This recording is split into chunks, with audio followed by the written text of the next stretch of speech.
Hey friends, it's Bethany from Bethadilly here for Scrapbook and Cards Today magazine. And what we're going to do today is create a fun little embroidery hoop ornament.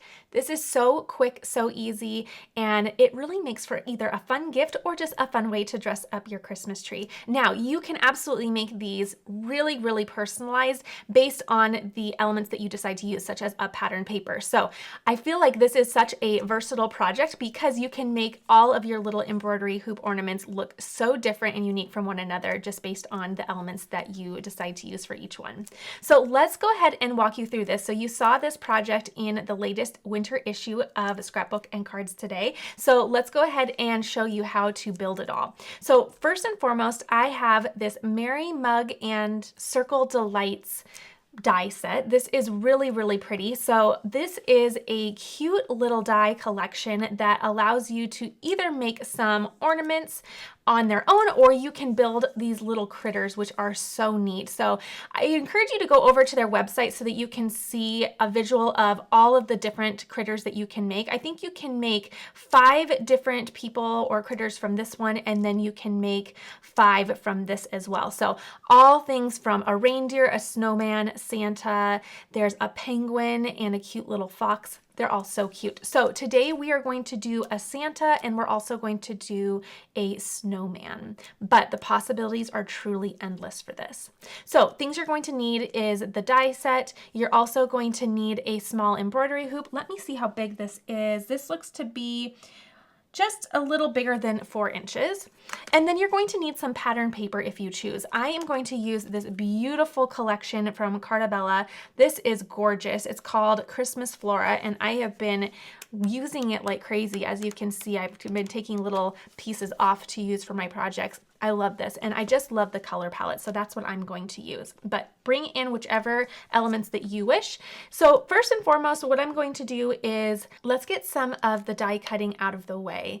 And it's going to take quite a bit of gluing, but this is a wonderful project for you to pour some hot cocoa, put on your favorite show, and get creative. Okay, so I went ahead and just grabbed my circle nesting die collection that I have in my little stash, and I cut out a circle. So I'm going to use this beautiful, I feel like this is kind of like a sweater pattern paper. Isn't it so pretty? And I just love the color palette. So I'm gonna go ahead and use that. Now what I wanna do first, before anything else, is I want to attach these 2 pieces. So I am simply going to use Barely Art glue. I really love it. It works super well, but be sure to use the adhesive of your choice. So I am just gonna go right along the edge here, just like so. And I have enough glue. Now I'll take my little embroidery hoop, and because you can see some lines here, we have some definitive lines, I'm going to be sure that I take my time here and really line this up, because this is going to be the top. So let me just take my time for a moment, make sure that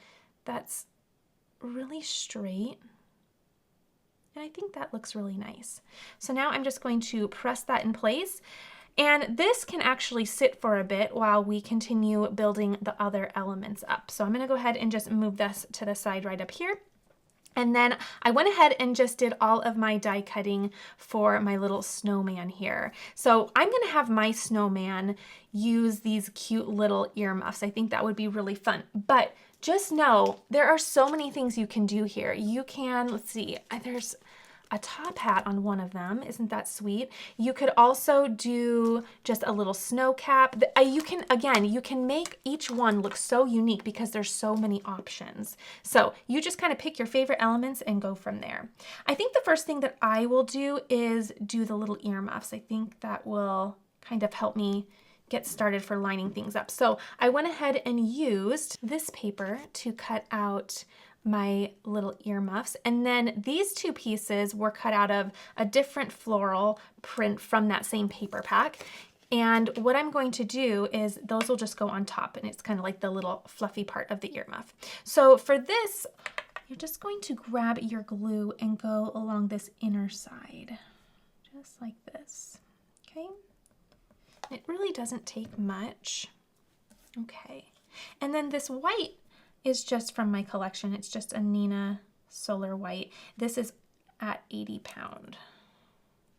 Okay, so I think that that looks super cute. That set, and now we'll add all the little elements.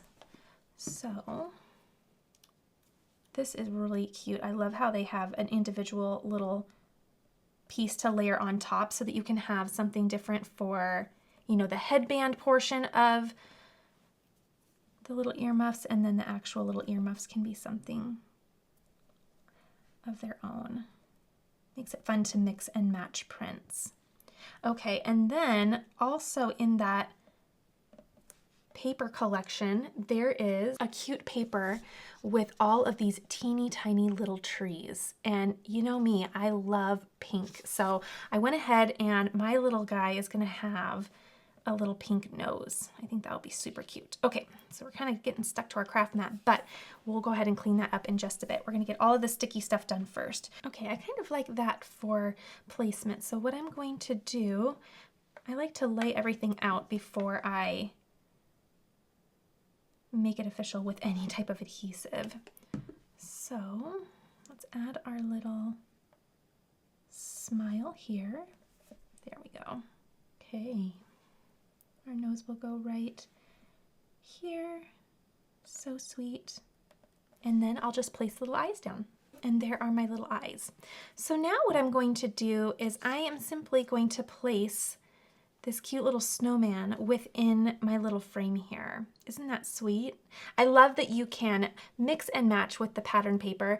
Now, something that I always find to be super helpful is just finding a little pattern paper collection that you absolutely love and only pull from the collection. And I'll tell you why. It's because everything is already coordinated for you. All of the tones are going to match. There's going to be each of the colors brought in each of the little patterns. It just makes it super simple and easy. Now, you can absolutely go to your scrap bin and pull from there as well, but if you want quick and easy, just grab a pattern paper collection. That way all of the coordination is done for you and you can just sit back and craft. Okay, I think what I'll do is add a little foam adhesive on the back. That way we have some dimension inside of our cute little frame. And I keep calling it a frame, but really it's a hoop. Okay, so I'm just going to use these larger foam squares. Okay, and then I think it would be beneficial. Let's see if I could trim those down. Okay, I trimmed these down super thin. That way we can, now they're stuck. I kind of want to make sure that this is supported. So I'll add just 2 up here. That way we know that's nice and strong. Okay, so I'm not going to lay that down yet, but there is where we are going so far with this. How cute. Okay, I thought it would be fun to add a cute little foil sentiment. These are from Spellbinders as well. They are so pretty, and I already had them foiled, so I'll go ahead and just add one of these to my little ornament, and I think that that will be a perfect little finish touch. Okay, let's make sure this is all. I'm gonna actually put these little magnets to the sides, so that way maybe that'll help kind of steady that, so it's not moving around. Okay, I just want to get an idea for where I want to put. Maybe I will actually place this down and then put my cute little sentiment up top. I think that that actually is super cute. So let's go ahead, remove our little backers here. That way we reveal that sticky side. Okay, so that's all ready to go. Again, making sure the top is right where it needs to be. That way I can line this piece up as well. I think that is super cute. Now I put that a little bit down in the frame because then I'm going to balance it out up here. But actually I still might move that up just a little bit. There we go. Okay, now I will use tinier foam squares. These are the perfect size, and I think I'll focus maybe more on the middle. That way that is also given a little bit of dimension. Oh, I think that is way cute. You could also center it, but I like the kind of off-center look. I think that that's super darling. Okay, let's go ahead and make that official. Okay, there we go. All right, there is the final little look. I added a little bit of ribbon in the form of a little hanger and then a bow in the front, and I just adhered that with some hot glue. I think that turned out darling. I'm so happy with it. I also went ahead and made a cute little Santa. How darling did he turn out? Instead of the green backdrop, this time I went ahead and used a nice pink with little trees on it, again from that same paper collection. And then for the hat, there was a fun little winter floral in that paper pack that I thought would be so cute for his little Santa hat. And then of course I rounded it off with those foil sentiments. Aren't they pretty? And just think, with the twinkly lights of your tree, I feel like those would catch the light and just be so beautiful. All right, I hope you enjoyed watching this and I hope you give it a try. I truly think this would be a very, very fun little crafty night project. So invite your crafty friends over and get creative. I feel like that would be such a fun time. Thanks so much for watching. Be sure to check out the latest issue of Scrapbook and Cards today so you can be further inspired with some winter looks. Let me know down in the comments which of these ended up being your favorite, and we'll see you soon.